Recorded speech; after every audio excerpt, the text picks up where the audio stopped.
मी doctor M के पवार. आज आपण BA भाग 2 सिम 3 पेपर नंबर 4 युनिट दुहेरी राज्यवस्था रॉबर्ट क्लाइव्ह यांची याविषयी आज आपण चर्चा करणार आहोत. तर रॉबर्ट क्लाइव्ह यांच्या कारकिर्दीत हा फार महत्त्वाचा निर्णय होता. इंग्लंड व भारत या दोन्ही देशावर दूरगामी परिणाम करणारा हा निर्णय होता.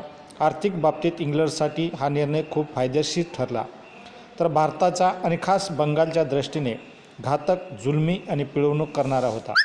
1765 ते 1772 या अल्पकाळापुरती बंगालमध्ये राबवलेली ही दुहेरी राज्यव्यवस्था आर्थिक आकडेवारीवरून कंपनीला तिच्या वरिष्ठ कनिष्ठ सेवकांना फार मोठा लाभ मिळवून देणारी ठरली. रॉबर्ट क्लाइव्ह ही व्यवस्था सुरू केली तरी वॉरेन हेस्टिंग्जनी ती बंद केली. बक्सारच्या जयपराजयानंतर वाटाघाटीतून, इंग्रजांच्या मुत्सुद्दीपणातून, तर तत्कालीन हिंदी सत्ताधीशेच्या दुबळीपणातून या दुहेरी राज्यव्यवस्थेचा जन्म झाला. दुहेरी राज्यव्यवस्थेची निर्मिती 22 ऑक्टोबर 1724 रोजी बक्सारचे युद्ध झाले. त्यावेळी क्लाइव्ह भारतात नव्हता. तो 3 मे 1765 रोजी इंग्लंडहून भारतात म्हणजे कलकत्त्याचा बंगालचा गव्हर्नर म्हणून आला आणि बंगालचा गव्हर्नर म्हणून रुजू झाल्याबरोबर क्लाइव्हने वेगाने हालचाली सुरू केल्या. मुघल बादशाह शाह आलम, अयोध्येचा नवाब यांच्याशी करार करून त्याने आपला पूर्ण वर्चस्वाखाली घेतले आणि बादशाहकडून एक फरमान मिळवले आणि त्या फरमानातूनच त्याने दुहेरी राज्यव्यवस्थेचा 1765 उदय केला. दुहेरी राज्यव्यवस्थेचे स्वरूप काय होते? तर बक्सारच्या युद्धानंतर क्लाइव्ह भारतात आला. येण्यापूर्वी त्याने 1765 निजामाचे अधिकार कंपनीकडे होते. निजामाचे अधिकार म्हणजेच लष्करी, फौजदारी व न्यायनिवाड्याचे अधिकार होते. क्लाइव्ह भारतात आल्यानंतर बंगालचा गव्हर्नर म्हणून त्याने 16 ऑगस्ट 1765 रोजी मुघल बादशाहाशी तह केला आणि या तहानुसार बादशाहाने कंपनीला बंगाल, बिहार, ओरिसाचे दिवाणी अधिकार दिले. तसेच बादशाही फरमान होय.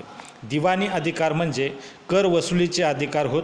म्हणजे कंपनीला आता निजामाती आणि दिवाणी दोन्ही अधिकार मिळाले होते. पण क्लाइव्हला राजकीय सत्ता मात्र त्यांनी आपल्याकडे घेतली नाही. उलट सत्ताधीश म्हणून नवाबालाच पदावर बसवले. प्रत्यक्ष अधिकार मात्र कंपनीकडे ठेवले.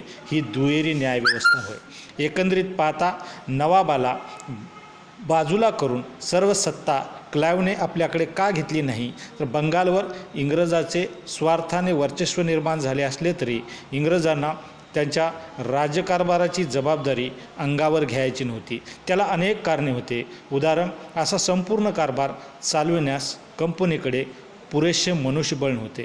बंगालवर कंपनीचा अंमल सुरू केला असला तरी मराठी व हिंदी सत्तांनी इंग्रजाशी संघर्ष सुरू केला असता बंगाल इंग्रजांना पचू दिला नसता. ब्रिटिश संसदेचे कंपनीवर नियंत्रण आणि हस्तक्षेपाची भीती वाटत होती.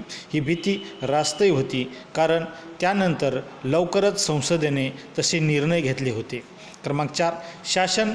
भारतीय शासन पद्धतीची माहिती असणारा प्रशिक्षित कर्मचारी वर्ग उपलब्ध नव्हता. अशा अनेक कारणामुळे क्लाइव्हने दुहेरी राज्यव्यवस्था सुरू केली. नवाब व इंग्रज यांच्यात सत्तेचे विभाजन केले, म्हणूनच तिला दुहेरी राज्यव्यवस्था असे म्हणतात. या व्यवस्थेत राज्यसत्ता व जबाबदारी यांची फारकत करण्यात आली होती. कंपनीने बंगालच्या राज्यकारभाराची सुव्यवस्थेची जबाबदारी नवाबाकडे ठेवली आणि व्यापार, सैन्य, परराष्ट्र धोरण, खजिना अशी महत्त्वाचे कामे व अधिकार कंपनीने स्वतःकडे ठेवले. कायदेशीर सत्ता नवाबाकडे, मात्र प्रत्यक्ष सर्व सत्ता कंपनीकडे अशी व्यवस्था होती आणि राजशास्त्रीयदृष्ट्या ही व्यवस्था ही चुकीची होती. 1765 ते 1772 या काळात ही दुहेरी राज्यव्यवस्था अंमलात आलेली होती. तेव्हा या रॉबर्ट क्लाइव्हच्या दुहेरी राज्यव्यवस्थेचे परिणाम काय होते? नंबर 1, बंगाल कंगाल झाला. या व्यवस्थेचा बंगालवर झालेला हा भयंकर परिणाम होता. भारतातील सर्वात सदन प्रांत बंगाल होता. त्याचे सुजलाम सुफलाम असे वर्णन केले जात होते. प्रत्यक्ष देशापेक्षाही बंगालचे अधिक उत्पादन होते. असे एक प्रकारचं क्रूर असणाऱ्या अशा एक प्रकारचं सदन असणाऱ्या या प्रांताचं या दुहेरी राज्यव्यवस्थेमुळे भयंकर असं आर्थिक शोषण झालं. 1769 ते 70 या दुष्काळात 1 कोटी माणसं गेले तरी इंग्रजांना तशी दया आली नाही. तशाही परिस्थितीत त्यांनी आर्थिक पिळवणूक चालूच ठेवलेली होती. क्रमांक 2, कंपनीचे सेवक व अधिकारी यांचा भ्रष्टाचार. अधिकाराचा वापर करून कंपनीने वरीलप्रमाणे प्रजेची पिळवणूक चालली. त्याचबरोबर व्यापारी परवान्याच्या नावाखाली कंपनीचे लोकही खाजगी व्यापार करत असे, शेतकऱ्याची पिळवणूक करत असे, वेगवेगळ्या निमित्ताने बक्षिसे, नजराणे इत्यादी स्वरूपाने भ्रष्टाचाराचे अमाप संपत्ती मिळत होते. क्रमांक 3, 1773चा रेग्युलेटिंग ॲक्ट. पार्लिमेंटने केलेला हा कायदा देखील दुहेरी राज्यव्यवस्थेचाच एक परिणाम सांगता येईल. या व्यवस्थेमुळे बंगालचे जनजीवन विस्कळीत झाले. इंग्रजाविरुद्ध जनतेत मोठा असंतोष निर्माण झाला होता. तेव्हा कंपनीच्या कार्यावर नियंत्रण ठेवण्यासाठी ब्रिटिश पार्लमेंटने हा कायदा संमत केला. त्यानुसार कंपनीवर अनेक बंधने लादण्यात आली.